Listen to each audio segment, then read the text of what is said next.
Good afternoon, everyone. Great to have you here today. I am super excited about this presentation. As Hilda and I were chatting before we started, she mentioned when she did this presentation live at CalSPRO 2025 that people were so excited to see someone else's intranet because we don't ever get to see that unless we're an employee. So here we are. We get the inside scoop and we get to see San Juan's beautiful intranet. And as you know, internet is not just about the technology, but really about how you get people to adopt it smoothly. So, whether it is an internet or any other kind of tech project you're thinking about doing, I know that the strategies that Hilda shares today will be super helpful. Before we get started, some rules. If you have a question for Hilda, please put it in the chat. I'll be monitoring it and we'll try to interrupt her at convenient times so that you can get your questions answered. If we don't get a chance to, we'll have a few extra minutes at the end for her to do some Q&A. And I think lastly, I get to do my favorite thing about introducing these webinars, and that is embarrass Hilda a little bit by bragging about her because as PR people, we never brag about ourselves. We're always out there telling everybody all the positive stories about our staff. So I get to do that for PR people. Hilda Torribo Flores is a communication specialist too with the San Juan Unified School District near Sacramento. Within her position, she oversees various communication platforms available in the district, providing comprehensive training and support for the district website, internet, mass notification system, two-way communication system, and mobile applications. If you have an IT adoption, this is your girl. This is who you want to talk to about it. Prior to her recent transition into school communications, she worked as a digital producer and journalist at KCRA3, my favorite news station in Sacramento, by the way. They're always very classy and fair, where she primarily worked on breaking news coverage, updating the website and apps, and social media engagement. Hilda holds a BA in Comm Studies with a minor in journalism from CSU Stanislaus. Outside of work, she enjoys diving into a good book, crocheting, and discovering new places with her partner and their two dogs, which I heard is a Chihuahua and a Chihuahua Jack Terrier mix who is crazy. And with that, Hilda, take it away. Thank you. Yeah, thank you. I have a whole intro slide, but I mean, you heard all about me. So yeah, I've been at San Juan Unified for a little bit over 2 years now. Um, at San Juan Unified, we're a big-ish district. I would say we have about 40,000 students, which means that we also have a lot of staff, right? And so a lot of our staff is very representative of our community. And so when we decided that we were going to redo our intranet, a really big piece of that was to focus on the accessibility piece. Because yes, a lot of the time when we talk about accessibility, we're talking about like our community and making sure that our families are able to access all of this information. But then kind of like reworking that and thinking like our staff is very representative of our community and our families. We need to make sure that the stuff that we put out for our employees is accessible as well. Um, but for this very beginning part, I just kind of want to get an idea of like what are some of the biggest issues that you face with your current intranet. So whether, if you don't have one, you can just say that you're trying to start one. But I know that a lot of the reason why you might be here is maybe it might, there are some difficulties going on.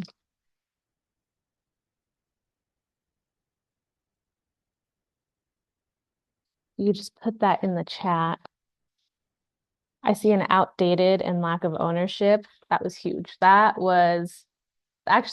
probably one of the biggest reasons that we needed to switch over. Just starting. Okay, okay. Website Hot Mess Express. That's a good one. Um, yeah.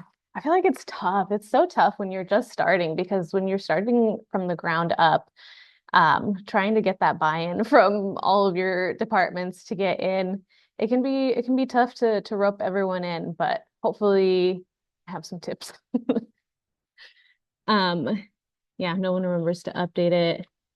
Yep. Not having the best platform, making it hard to customize. That was huge for us too. And I will touch on that as well.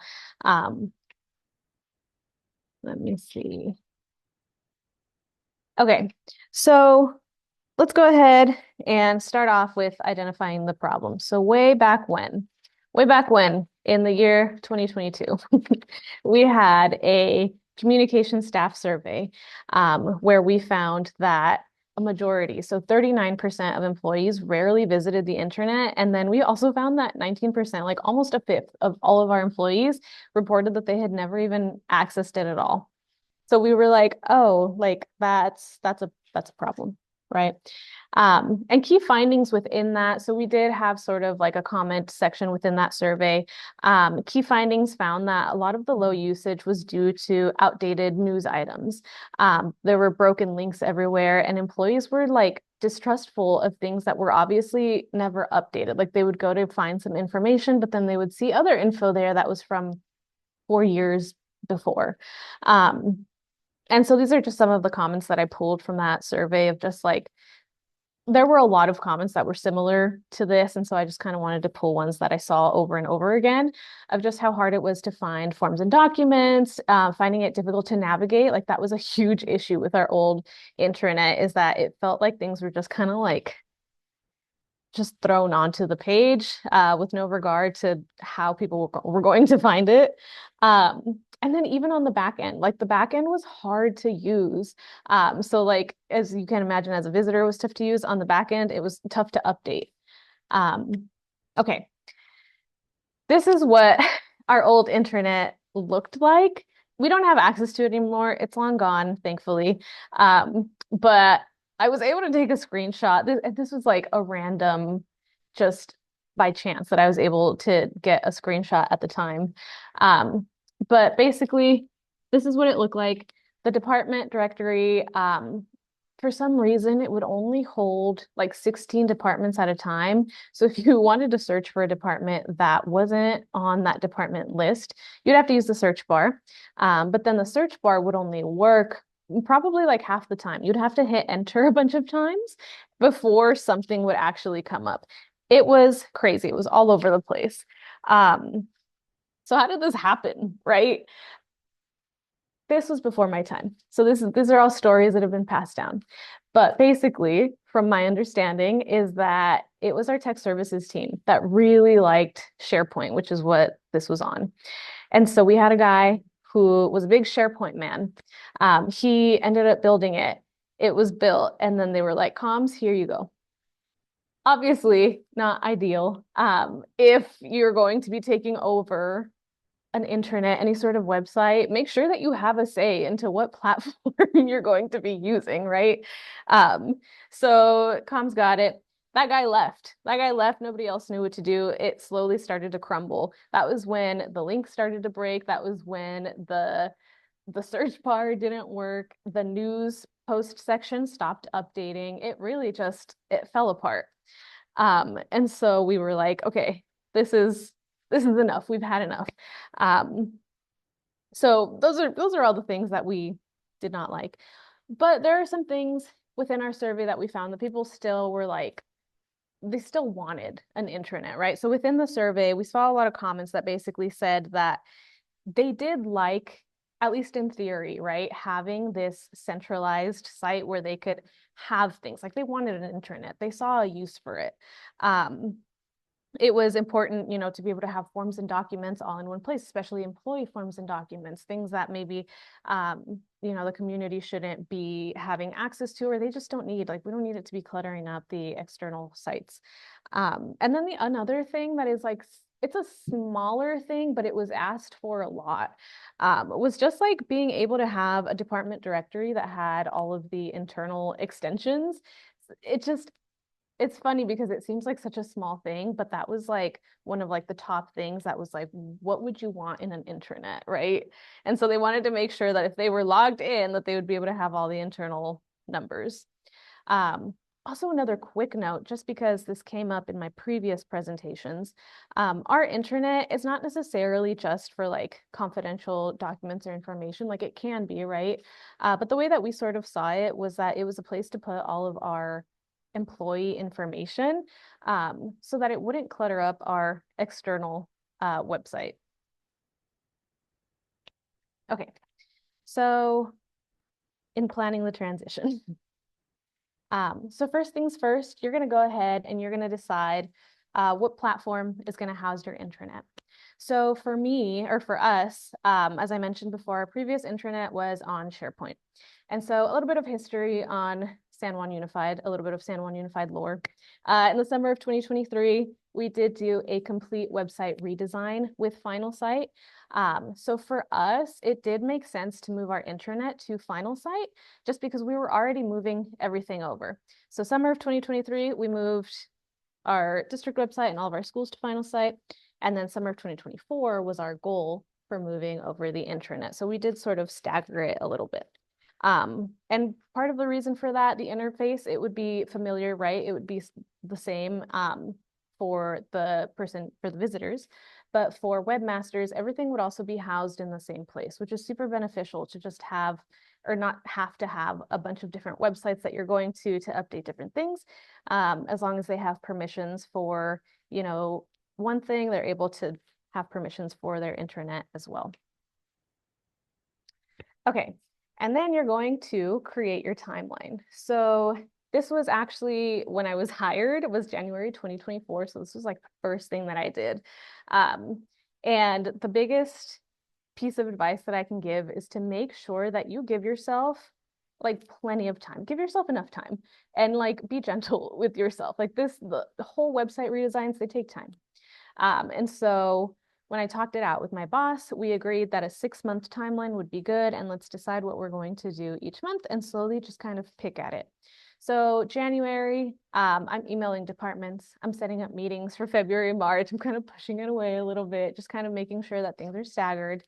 By February, we're beginning our meetings, but I'm also starting to remove outdated content on the old intranet, just like stuff that I knew was old stuff. This was 2024, right? So stuff that I saw that was from like 2017, like crazy stuff. And then I'm starting to map out the new pages. Also by February, it's so important for you to reach out to your vendor to figure out internal search, right? You want to make sure that the search on this website is only going to search just within itself. And also what's going live going to look like? What do you need, right? Because a lot of the time, maybe when we first think about it, we might be like, we're just going to push publish and it's going to go live and there will be sunshine and butterflies. That's not always what happens. You're going to need a lot of things. So just make sure that you have everything ready and that they're aware of sort of what your timeline is. Another thing, have your tech team and your vendors meet to discuss the logistics. So at least for us at San Juan Unified, our tech team has very robust security.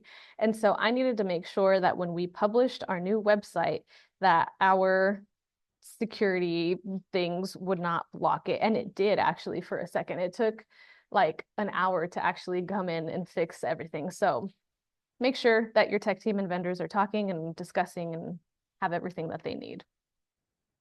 Okay, continuing on by March, we're just meeting with departments. We're doing our own thing. We're moving outdated information, just kind of a continuation. By April, I started building out the new department pages on the new website. And then I started updating the homepage, right? So at this point, you're deciding what images you're going to use, what are your quick links going to be, and where are things going to be placed. All right, so by May, we are finalizing permissions. We are providing training. So at this point, we're offering trainings, both mass trainings and individualized trainings, because everyone kind of learns in their same way. So I really wanted to make sure that I met all of my webmasters where they're at and at their comfort level, since transitions like this, they can be tough on a lot of our departments. They're already dealing with so much. So I just wanted to make sure that everyone was kind of comfortable and on the same page on this. All right, so by June, we're still providing trainings. All right, now we're in July. In July, we're sending out our district-wide internal messaging. And then we had our launch day on a Wednesday, July 24th. That was done on purpose, right? So we really thought about this of like, okay, we don't want to launch on a Monday because if we launch on a Monday, people are coming back from the weekend, they're going to log on and they're going to be like, what is happening?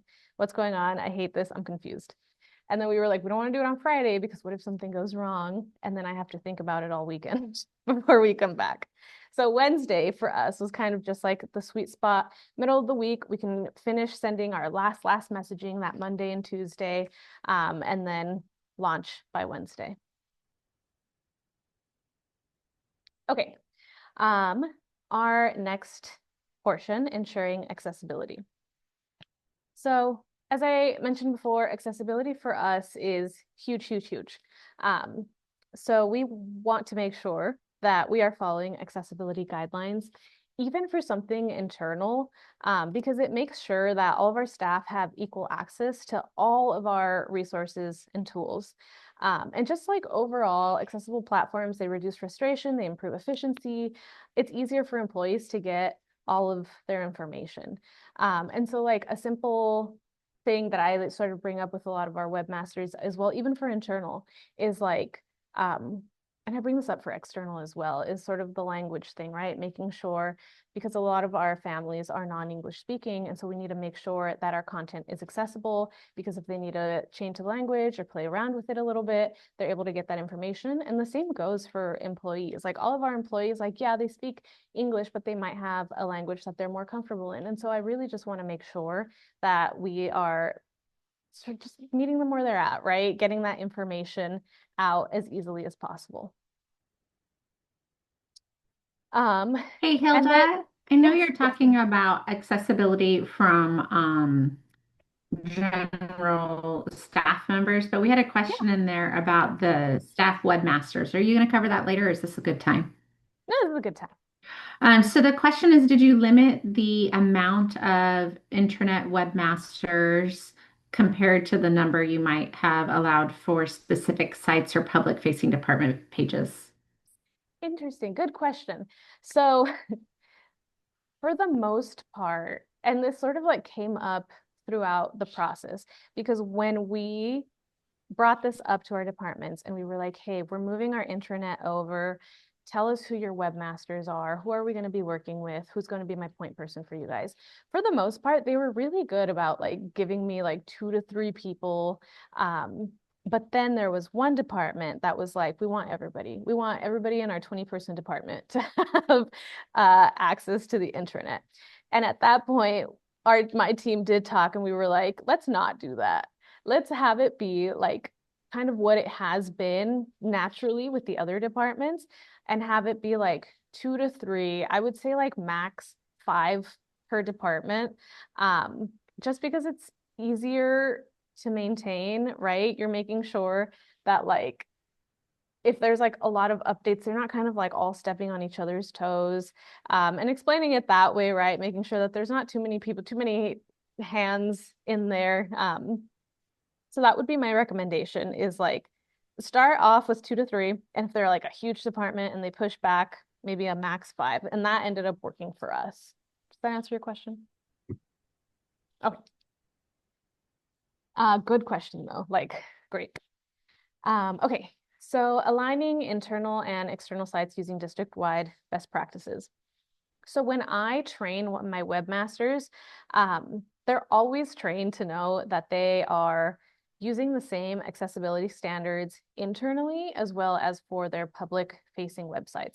So especially for like a lot of our district webmasters, maybe they have some district pages. A lot of the time they're the ones who will have internal pages as well. And so I essentially don't train them any differently because I don't want them to think like, oh, well, this is on a different page, and so I don't have to follow these rules. It just like makes it easier and it doesn't muddy the waters as much. Um, Also, we have a style guide that we are honestly like we really push it on our webmasters. We and actually not even our webmasters, like everybody, like everyone knows that comms is like really into our style guide. And so if there's something that we see or something that we catch, we're pretty good about like sending out an email and being like, hey, this doesn't align with our style guide. Like, let's go ahead and change it this way and this way. And so everyone just kind of knows everyone has access to this and everyone knows that the expectation is that they follow it so that everything is kind of the same district wide. It also just kind of helps to reduce confusion and makes things reliable as long as everything sort of has the same rules. Okay, so I'm going to go ahead and walk you through our external site, and then I'm going to walk you through our internal site as well, just so that you kind of get a feel of what they sort of look like. So external, if you've ever visited the San Juan Unified site, I really like our site. I did not build it myself. This actually was built right before I came in, but I think it looks real nice. So we have our bar, we have our hero gallery, our little font icons here. I feel like it's very clean. We have our news posts, our events, all that normal stuff that you would find on a regular district site. Our social media down here, and then our footers. But if I go ahead, having seen that, I go ahead and I give you a peek into our internal site. You'll notice that it basically looks the same way. And that's on purpose. That is, it helps people sort of feel a little bit more comfortable. They already know the navigation when they go to it. But it's all very employee focused. So our hero gallery is a totally different hero gallery. All the links, all the photos, it's all employees. We go down here in our font icons, same thing. So we have our links here that are basically like the top links that all of our employees are looking for. And as I mentioned before, like one of the top things that people wanted was just simply being able to access like internal numbers. So we have our staff director, it's the first thing there. So everyone is able to really easily access that. Even our news and events. So our news section, all employee focused. Our calendar is also, it's a full internal employee calendar. And this one is actually very popular because we designed it so that we have all of our internal events going on here. But then how do I say this? So we have it set up so that secretaries can submit events. And so they're able to sort of see if like there's any sort of like if they're trying to plan something and maybe, that room is taken up or that day has a lot of things going on and they might want to change it up. Like this is really good for that. But they're able to submit events by going to the plus sign here. And then they submit their event. And this is actually connected to our one of our secretaries, our chief of staff secretary gets an email, she approves it, and then it goes onto here. So this is really nice to have. Let's go back.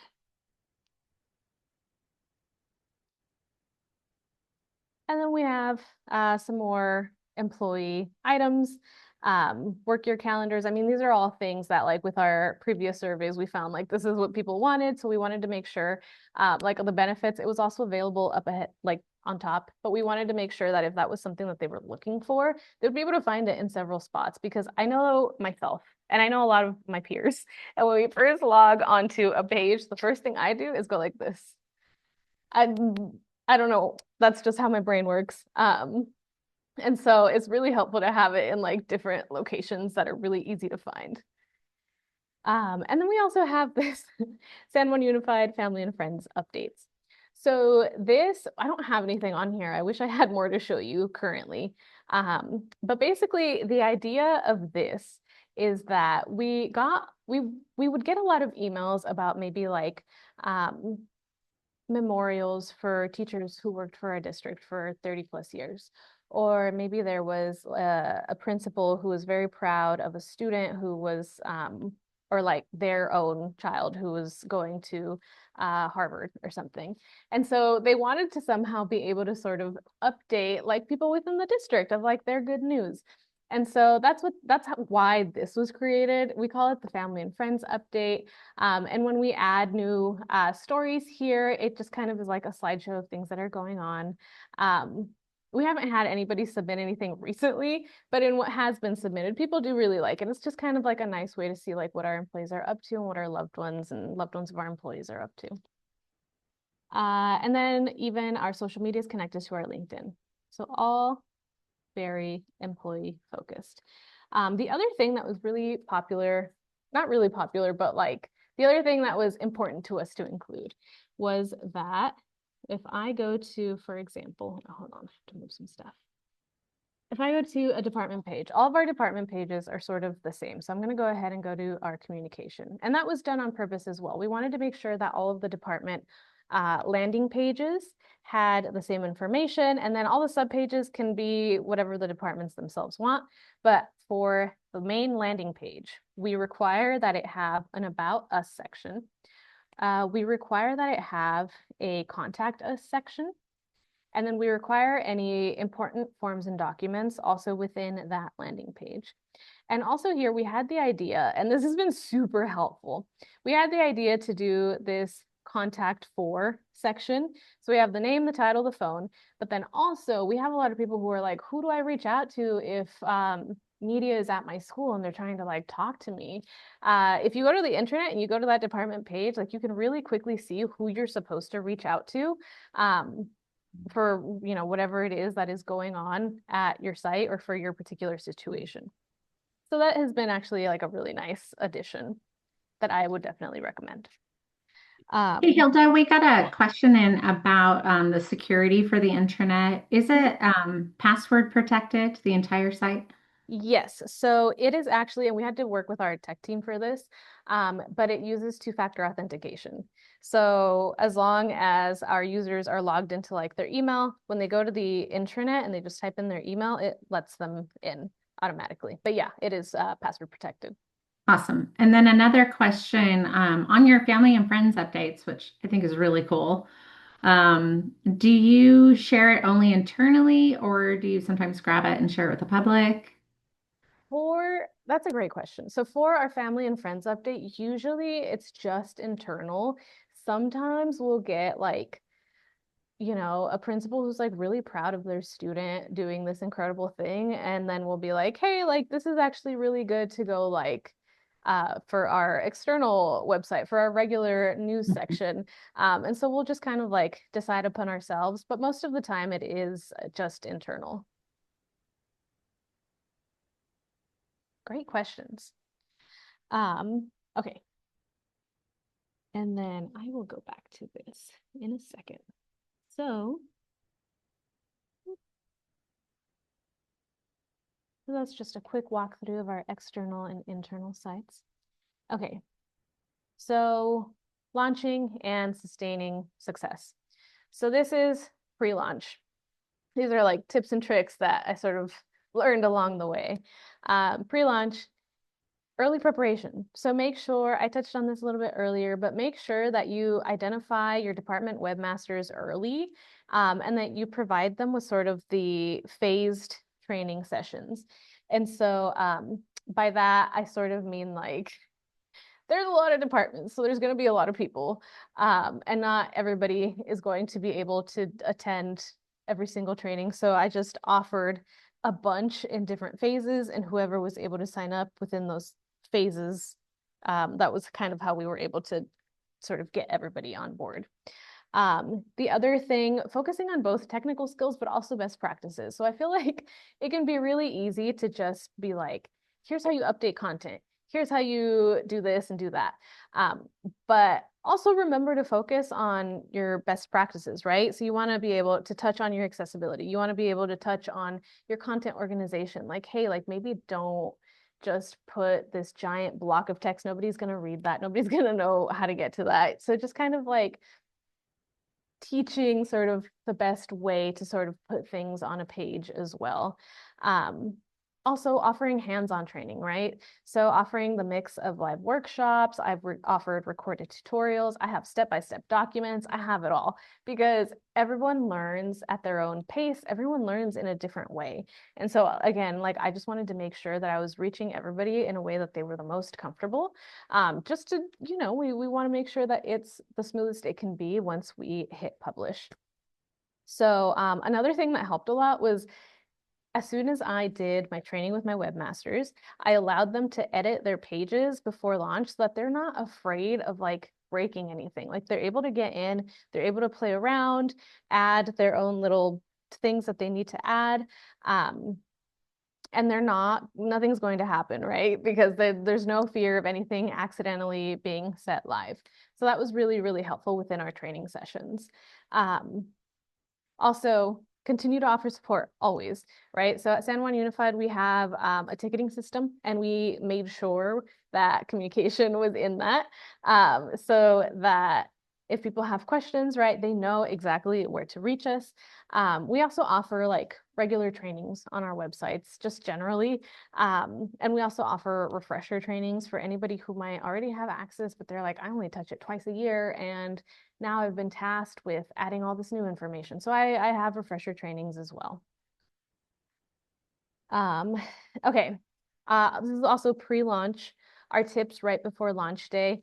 All hands on deck. So you and your team need to go through every page, make sure any stand-ins have been filled. Everything that we want to be visible is visible. And so by stand-ins, I kind of mean, this was at least the case for myself, was that we launched over the summer.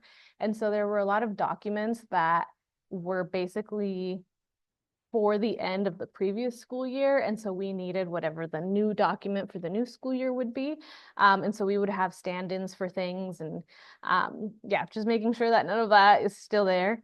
Making sure that you have someone on your tech team on standby.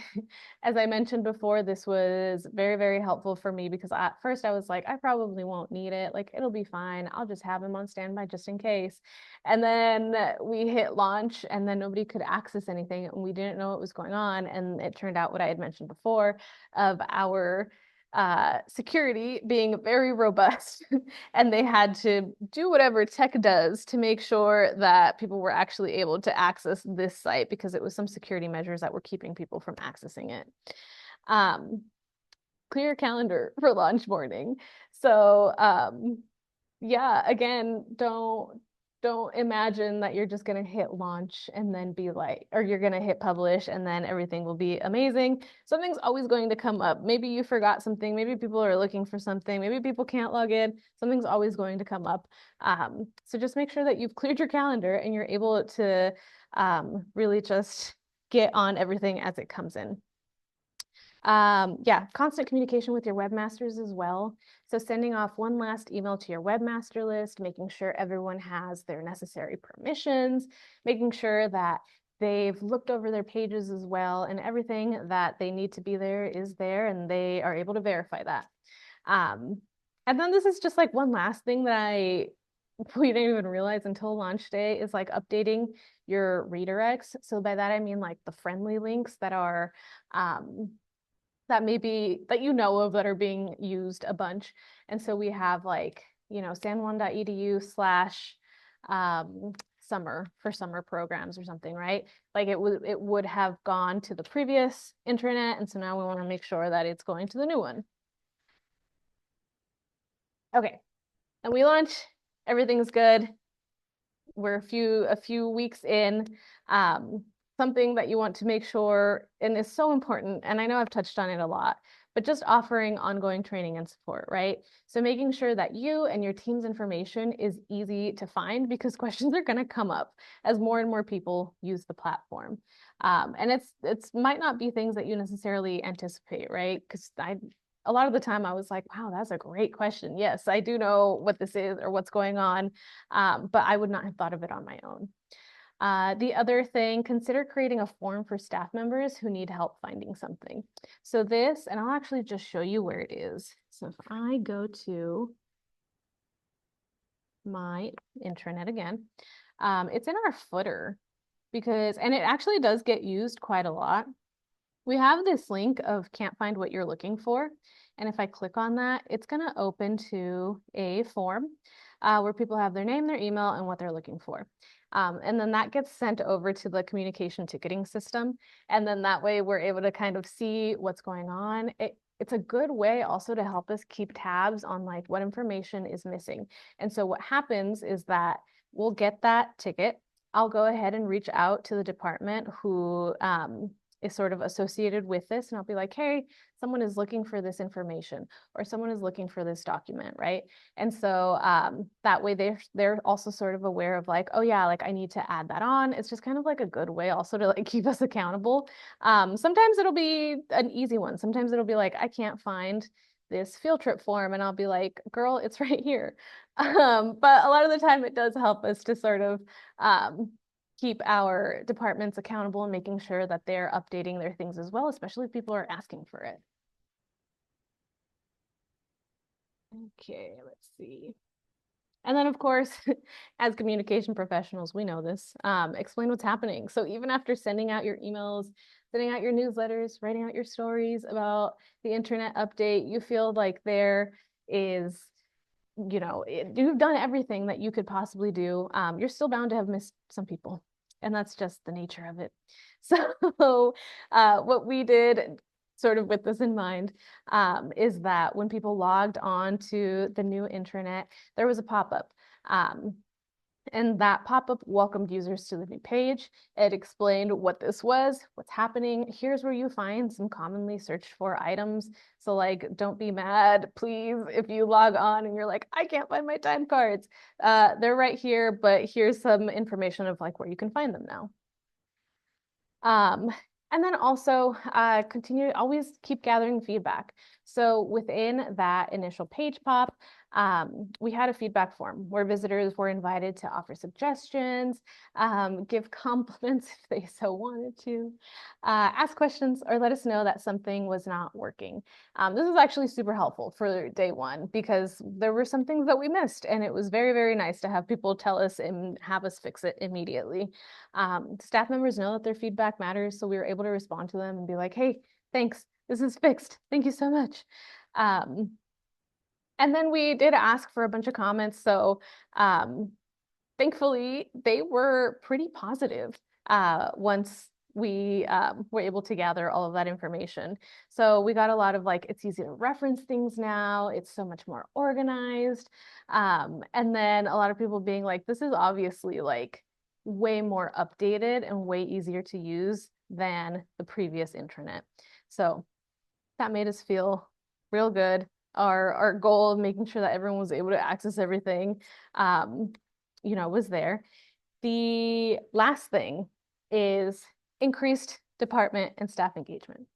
So new department pages. So since this launch, which is now almost 2 years ago, and by the way, this was 2 years ago, and we are still doing this. More departments who may not have had a previous intranet presence, they're going to likely request a page. So what I would suggest is to have a protocol in place for what you're going to need from your departments to get that started. And so when I was kind of walking through like the communication intranet page earlier, I kind of told you like, yeah, what we require, like at the very least, what we require is an about us section, the contact information, and any like really important documents that you would want on your front page. Something else that comes up a lot. So we've been pretty good about it in making sure that all of the department information is centralized on the intranet. Everyone kind of knows to go to the intranet at this point, but we're still finding sort of those like rogue Google sites like all over the place. Well, not all over the place, but like every so often we'll find a new one. And so we still sort of have that same protocol in place where we'll sort of reel them in and be like, hey, this would be perfect for the intranet. We're gonna help you move this to the intranet, and we'll train you and we'll do everything. Here's what we're gonna need from you, and then we'll kind of go from there. I touched on this earlier, but our intranet master calendar as well. So departments are able to submit requests to make sure that it's on the master calendar, and staff members are able to filter if they only need to see like their own department or specific departments. Also, just as we continue to grow, we're gonna continue to gather more feedback, make sure that like we're just always getting as much feedback and information as we can, just to make sure that this is always going to be meeting everyone's needs. All right, so do I have any questions? And also, if you guys would like to give any feedback, you can go ahead and use this QR code to go ahead and provide that feedback for me. But if I have any questions. I'll get us started, Hilda. Mhm. This is a question I like to ask for anyone that's presenting on a big project that they've done. And that is there anything that you did that you wish you had done slightly differently, even if it's just a little thing? What are like helping us learn from what you did? Anything that I would have done slightly differently. I think that there were a couple of times that I kind of wish I had been a little bit more firm from the start. So when I had mentioned that, like, um, hey everyone, like we're going to be moving to the intranet, for the most part, I want to say like 80% of our departments were like fully on board. Our last intranet was terrible. Like, yes, let's go ahead and start new. There were a couple of departments who were like, no, thank you. Or who I would be like, we're gonna do this for you. We're gonna move everything over for you. We're gonna hand over the keys. And they'd be like, we don't want the keys. And so I just kind of wish that we had been a little bit more firm of like, oh, like kind of from the beginning, just being like, we are going to move everything over. Um, and like, here is what is going to happen, instead of sort of like leaving it open to like, I can't remember exactly what our emails were to them, but I think it must have been something like, oh, like, we're going to be trying a new intranet, and, kind of like leaving it open as an option. I just kind of wish we had been a little bit more firm from the beginning. It wasn't too much of an issue, thankfully, but with the couple that it was, yeah, there was a little bit of back and forth. No, that makes sense because I think when we're in the communications field, we just assume like, oh, everybody wants to improve their Yeah. communications with all the audiences. And so, like, I can see why you took a softer approach. That makes sense. We have Yeah. a question in the chat about how much time you spend on the internet and websites. And Caitlin, it is just one portion of her position. Do you mean like in weekly, daily, in creating A it weekly. weekly? Um, oh gosh. So at this point, so it's different, right? Because when I first started here and I was like very internet heavy, that was like several hours a day and moving things over and making sure that things looked okay and doing trainings and stuff. At this point, I feel like we have done a lot, like so many trainings, and so we've been really good and like robust about it that thankfully don't have to worry about it too much anymore. A lot of our webmasters are pretty self-sufficient. Like they are very aware of like if we need to reach out to you, we will. Um, and even like within our communication internet page, like I have a whole subpage on like training materials that a lot of our webmasters are able to go in and sort of review for themselves if they have any questions or anything like that. A lot of them, and like I understand because I'm like this, where I don't want to immediately reach out to somebody to ask for help. I'd rather kind of like look for things myself, and then if I really can't figure it out, then I'll reach out to them. And so I'm like, okay, like I get that. Like here's some information for you guys to use in case you need it. Um, but yeah, at this point, it's maybe like I'll spend maybe like less than an hour working on a website a day. So honestly, like 4 to 5 hours a week working on website stuff That's at this great. point, which is quite Yeah. nice. Yeah. Ilana, did you want to jump in? Yeah, thank you. When you were talking about the, can't find what you're looking for, which I love in concept, right? And submitting a form, what I thought to myself, my head went straight to the folks that I know here in my district who would say, like, are you serious? Like, I don't want to have to fill out a form to figure out where my timesheet is. I just want to email so and so and ask them. So I just was wondering if you ran into that, um, or because then people feel like they're not going to get an answer right away, maybe like, or how did you manage that? Because that's where my head went, was like the most negative Nelly person. Yeah, yeah. So for a lot of sort of these more common things like the timesheets and stuff, people know to kind of just use the search bar for that. They're able, and especially for these like really common things, um, I mentioned on our home pages, like I ask our departments, like, what are your top documents? Like, what are people looking for when they go to your site, right? Like, let's put that on the homepage to make sure that that's like easy to find. The can't find what you're looking for is that's kind of the reason it's like in the footer. We kind of figured like at that point they're like, I can't find this thing, and they're like kind of scrolling down the page trying to figure out what's going on and where it is. And it really is just like a simple form. I mean, it's 3 questions, and I think on the form itself it says like a communication team member will be in touch with you shortly. We respond to every single one. I could probably put a time frame there and be like, we'll respond to you within 24 hours or something. But usually I'm pretty good at responding to them within the hour, if possible, just because a lot of the time it's not too crazy. Um, but yeah, we haven't gotten any sort of like negative responses. Great. We have a couple questions related to the people who are your internet webmasters, and Mhm. one is the role permissions. When they are webmasters, are they masters of the whole internet, or do they have privileges for just their department? Yeah, good question. So our department webmasters just have access to their own department. And that's something within Final Site that we were able to figure out. But yeah, they only have access to their own page. Great. And then who are the webmasters typically in each department? Is it the secretaries or some other role? I It usually is the secretaries, I would say. Usually it's the secretaries. Sometimes it's the directors if they like to be like super hands-on.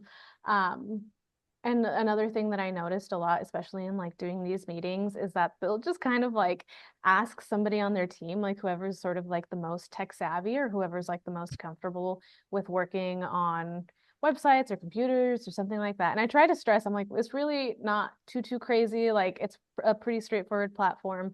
Um, but a lot of the time it'll be like a volunteer or whoever they think is the most tech savvy, but secretaries most of the time. That makes sense. Any other questions? All right. Well, before we say goodbye, I do want to close out by sharing a few upcoming events for CalSPREP. You'll see here in the chat on May 6th, we have our orientation. We do that quarterly. It is not just for brand new members because I don't know if you noticed, but we like to add lots of new stuff. And so when we have the orientation, we go over all of the benefits that members have, as well as like how to digest your emails from the listserv, how to search the listserv messages going. I think we could go back like 5 years now that we've been on the same listserv platform. So lots of great information there. On May 13th, we have another callback from I think this one is still 2025, Chaos to Content, Building Systems That Power School Storytelling. Oh, actually, that's 2026. I think that's your colleague, Elijah, that is presenting Oh, that one. Yeah. yes, yes. And so these callbacks, just so you know how they work, we look at the data from each session at the conference, and those that have the highest ratings are invited for a callback to come and hang out with us at a webinar. And that helps our members out because sometimes you can't make it to a conference, or even if you do, we had this year 9 different sessions each time period. And so there may have been lots of things that you would have liked to have seen if you could clone yourself and go to multiple sessions. Since that's not possible yet, we have our callbacks.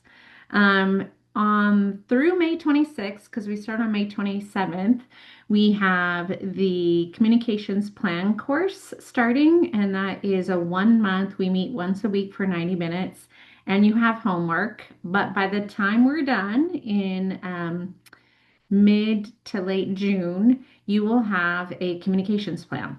And we cap it at 20 people because I personally give you feedback on all of your homework so that your communications plan is well done by the time you're done. I did just take a peek and we have 19 people signed up. So we have one more spot for this year's communication plan course, which starts on May 27th. Also on May 27th, we have a fantastic first of the 2026 conference callbacks, AI and social media, next level strategies to connect, inspire, and grow your reach. So that is, I think that's Furman because he is kind of our AI guru. And then we have another cohort starting for the Communication and Community Engagement Certificate Program for 26-27. It's a 9-month program. I see a couple people on here that joined me last year in the cohort, but I bring in experts each month and we talk about all the things that school PR people need to know to do their jobs effectively. And that's kind of the major events that are coming up for CalSPRA. I do hope to see you at an event soon. And I want to reiterate to please provide your feedback. The form that links to, yes, provides feedback for Hilda, but also for CalSPRA. So we look at that data for all of our webinars and all of our certificate courses as well, so that we can continue to adjust and monitor and do what we need to do to continue improving. Thank you again, Hilda. You're amazing. This was super helpful. I picked up a few tips because, as we know, like honestly, the tech is the easy part of these tech adoptions. It's really the people and the change management that tends to be more difficult. And you had some really great ideas for making that easier for people. So thank you for being so generous with your time and presenting for us, not once, but twice. We really appreciate it. Thank you. All right. Take care, everyone. Have a great rest of your week, and I'll see you soon at another CalSPRA event. Bye, Hilda.